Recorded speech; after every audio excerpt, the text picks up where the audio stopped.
Without fungi, we wouldn't exist. They are the Earth's wise elders, having existed on this planet for over 1 billion years, are essential for decomposition and nutrient cycling, form crucial symbiotic relationships with plants, restore and regenerate entire ecosystems, and provide incredible benefits for human health, medicine, and food production. Many believe they could even be the unsung hero of our human evolution. I have forever been fascinated with the world of mushrooms. First as a psychedelic cosmonaut explorer, and later as an appreciator of all things life. To learn more about this enchanting universe, I met up with my good friend and world-class chef, Nolan Efird. He has vast knowledge and experience when it comes to foraging, preparing, and enjoying edible mushrooms. So join us on this journey deep into the forest as we learn and discover more about the fungus among us. All right, here we are. We're in the forest in the undisclosed location just outside of Greensboro, North Carolina, with the official chef of Banjo Earth, Nolan Efird. What's up, Nolan? How are you doing today? I'm doing awesome. How about you? I'm doing great. It's a beautiful day out here. We're going to have an amazing adventure. Nolan is very knowledgeable in the foraging mushrooms and all the mushrooms of the local area, North Carolina style. So we've been out hunting a few times. He's taught me a lot. And today we're gonna just like tap into his wisdom and knowledge and see what we can find in the forest. What are we looking for today? Definitely honey mushrooms, maybe some chicken of the woods, some late hens, hopefully like a lion's mane or two. And what are some of the most common mushrooms in North Carolina that you can find? For this place we're at now, definitely like chanterelles, black trumpets, rishis. There's some shrimp of the woods out here, but it's a little bit too late for those.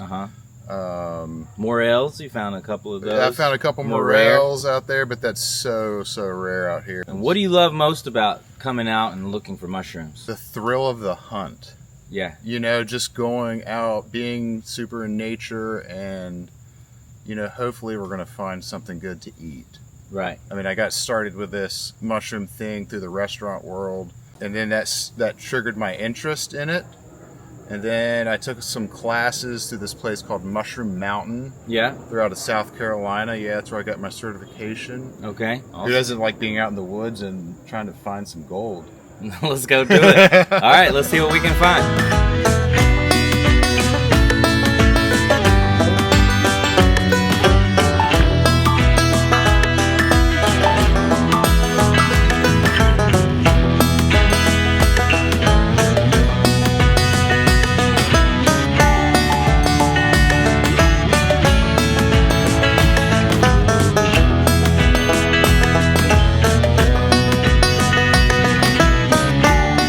Being in the forest, it's like that's one of the coolest things about hunting mushrooms is just being out in the woods. Yeah.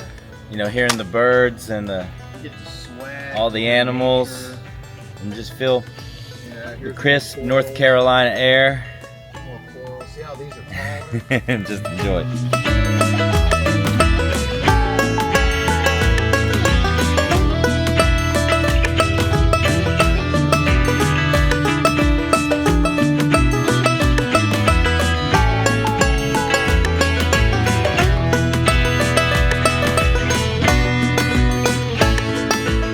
We go out like into the forest, what are you looking for as far as sunlight or hillsides, or does any of that matter, or are you just kind of randomly looking? That definitely matters. Different kinds of mushrooms grow under different kinds of trees. And that's where it all starts. And you need a big place of water. Yeah. Like mushrooms are, you know, like 90% water, 70% water. So we're here next to a pretty big lake that... Yeah, so that's why I love this place, because there's... And so it helps to know the kind of tree that you're looking for, to look around that kind of tree, right? Yeah, different trees grow different mushrooms. Like you can't get morels under this kind of tree, and you can't get, you know, chanterelles without this kind of tree, and, you know, that whole thing. Are you looking for a hillside that faces a certain... direction or like sunlight? How does that play in? Probably morning light definitely is the best. And then then because if it's too hot, then the mushrooms will dry out and die off. Yeah. So you want more sun in the morning and then a lot of shade. And you want like super damp and moist and that kind of thing. So they pop up overnight a lot of times, so and then you find them the next day. I was just thinking about that. So mushrooms grow in the dark. Yeah. And not in the light. But at the nighttime is when the magic happens. Right. It's maybe the only food that we eat that grows in the night, dark. And then the next day you get it. If you don't, it's dead. It's gone. Yeah, it's like during the day you see a bunch of mushrooms, but they're not really growing. And then you'll come back the next day, they'll be like twice as bigger. There'll be more around. Yeah, so they took everything in, and then overnight, it's weird how that works. Yeah, it's the secret world of the nighttime forest.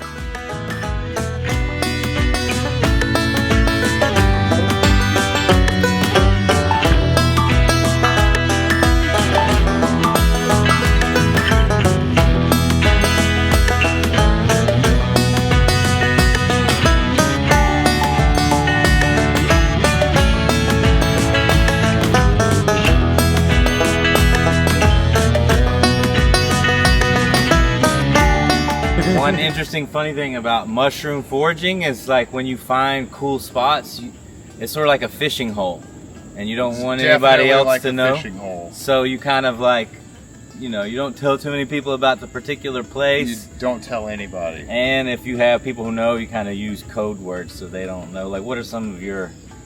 like trumpet towns, a term that me and my friend use. Yeah, so don't tell anybody about your fishing hole or your mushroom trumpet towns.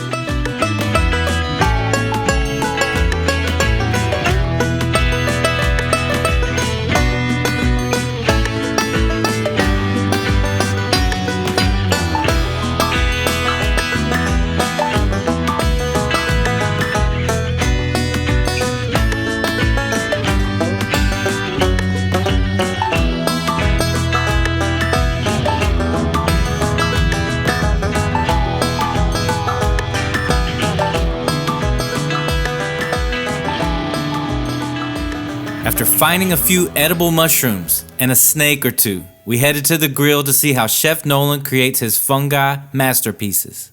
But first things first, gotta catch that fire.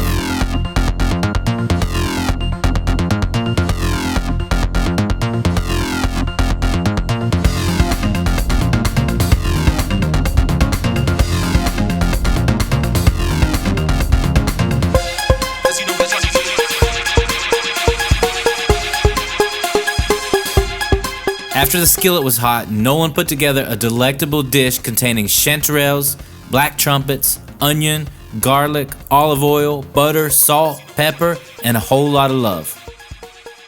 What resulted was a perfect, crispy, earthy North Carolina forest delight. Let's see what we got. The flavors came together like a symphony, whispering words from thousands of years of Earth's beautiful existence. Wow. Bye-bye.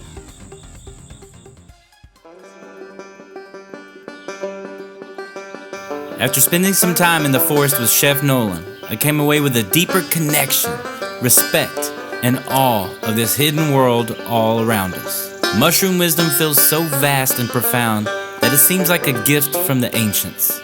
A connection to not only our human past, but also the history of our planet and universe.